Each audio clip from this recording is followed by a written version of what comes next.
সকাল থেকে বিচ্ছিন্নভাবে বিভিন্ন স্কুল কলেজ থেকে ছাত্ররা এসে জমায়েত হচ্ছে বিশ্ববিদ্যালয়ের ভিতরে।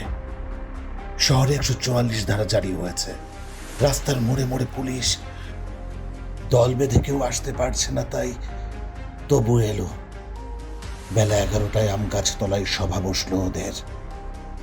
10,000 ছাত্রছাত্রীর সভা। 144 ধারা ভঙ্গ করার চিন্তা করছিল ওরা। একজন বলল, ওসব হজ্জত হাঙ্গামা না করে আসুন, আমরা প্রদেশব্যাপী স্বাক্ষর সংগ্রহ অভিযান চালাই। কেউ একজন চিৎকার করে উঠল সভার এক কোণ থেকে, ওসব স্বাক্ষর অভিযান আমরা বহুবার করেছি, ওতে কিছু হয় না। ওসব মিষ্টি কথা ছেড়ে দিন কর্তারা। মিষ্টি কথায় চিড়ে ভেজে না, কিচ্ছু হবে না ওসব করে। হবে না কেন?